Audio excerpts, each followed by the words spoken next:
साथियों नमस्कार, मैं हूं आपका शिक्षक एवं सारथी ललित व्यास पांडे। मेरे प्रिय छात्रों, प्रतियोगी परीक्षाओं में लगातार हो रही विसंगतियों की जो पीड़ा है, हर प्रकार के छात्रों की जो पीड़ा है, जो सिलेक्ट हो गए उन छात्रों की अपनी पीड़ा है, जो धांधली की वजह से सेलेक्ट नहीं हो पाए उन छात्रों की अपनी पीड़ा है। एक ऐसा भी वर्ग है जो डिजर्व नहीं करता था, उसकी अपनी अलग पीड़ा है। तो मैं उनकी बात करता हूं जो मेहनती छात्र हैं, जो डिजर्व करते रहे हैं, जो मेहनत करते रहे हैं, जो सेलेक्ट हो गए या जो सेलेक्ट नहीं हो पाए विसंगतियों की वजह से। उन सब की अपनी अपनी पीड़ा है और उन सबसे भी अधिक व्यथित करने वाली पीड़ा उन माताओं एवं पिताओं की है जो सब कुछ दांव पर लगाकर, सब कुछ, अपने सपने, अपने ख्वाब, हर कुछ दांव पर लगाकर अपनी संतानों को पढ़ने भेजते हैं, तैयारी करने भेजते हैं और यह आस लगा के बैठते हैं आज नहीं तो कल हमारा भी बच्चा सरकारी नौकरी पर होगा।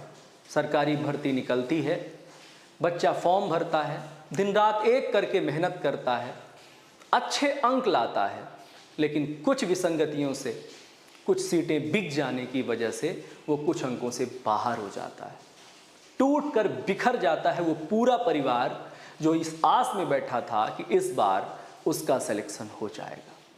इन्हीं विसंगतियों को रेखांकित करती हुई मेरी एक कविता है जो दोनों पक्षों के साथ है।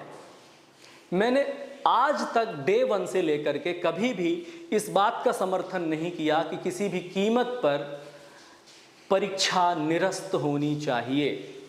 मैंने सिर्फ इस बात का समर्थन किया है विसंगतियां दूर होनी चाहिए, उच्च स्तरीय जांच होनी चाहिए, साथ ही जो इसमें पाया जाए शीर्ष तक।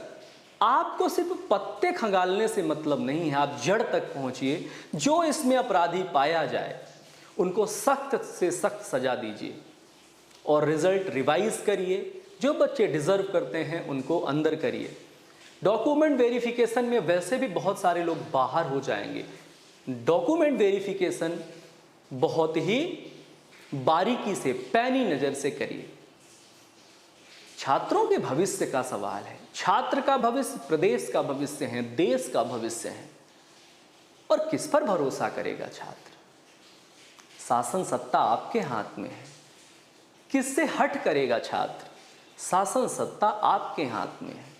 तो जब आवाज़ें उभरती हैं, जब आवाज़ें मुखर होती हैं, तो वहाँ हर किस्म की आवाज़ें उठती हैं, हर किस्म की आवाज़ें आती हैं। लेकिन महत्वपूर्ण ये है कि उन विसंगतिपूर्ण आवाज़ों के बीच में कहीं वास्तविक आवाज़ डूब नहीं जाए, कहीं वास्तविक आवाज़ चुप नहीं हो जाए। यहाँ हर किस्म के लोग अपने अपने स्तर पर अपनी अपनी उपयोगिता और प्राथमिकता के हिसाब से आवाज़ें उठा रहे हैं। लेकिन यहाँ जो महत्वपूर्ण विषय ये है वो ये है, परीक्षा संपन्न हो चुकी है। परीक्षा में जहाँ जहाँ विसंगतियाँ पाई जा रही हैं उन विसंगतियों को दूर करिए, उच्च स्तरीय जांच करिए। बड़ी मेहनत से एक बच्चा सिलेक्ट होता है। जो मेहनत से बच्चा सिलेक्ट हुआ है उसके साथ अन्याय नहीं होना चाहिए। दूसरा, ये जो विसंगति है ये सिस्टम की विसंगति है। आप किसी छात्र का बार बार इंटरव्यू लेकर के उसे टॉर्चर नहीं कर सकते। क्या आपने एक भी बार उसका इंटरव्यू लिया जो इस सिस्टम में वास्तव में लिप्त है, जिसने सीटें बेची, जो सिस्टम का हॉल है, जो सिस्टम का स्पेस है? नहीं पहुंचे आप बच्चों को टारगेट कर रहे हैं।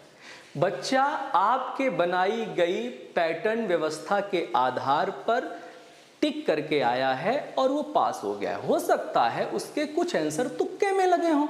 आपने माइनस मार्किंग तो नहीं रखी थी ना, और आपने तो ये नहीं निर्धारित किया था कि इंटरव्यू होगा। इसके बाद अगर इंटरव्यू होता तो आप साक्षात्कार लेने के लिए बाध्य थे।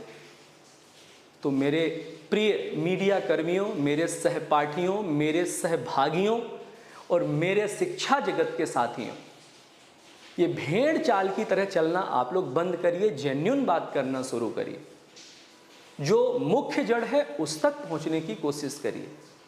नैतिकता को तो मैं रोज गिरते देखता हूं। मैं भी कई बार बिकना चाहा हूं, आप भी बिकना चाहेंगे। मजबूरियां हैं, इंसान को बेच देती। किसी भी विद्यार्थी के पास अगर अच्छा विकल्प मिलता है तो विद्यार्थी उस विकल्प को लेना चाहता है। ये कोई बड़ी बात नहीं है, मैं उसका समर्थन नहीं कर रहा हूँ कि वो सही कर रहा है, लेकिन ये सिस्टम बेच कौन रहा है?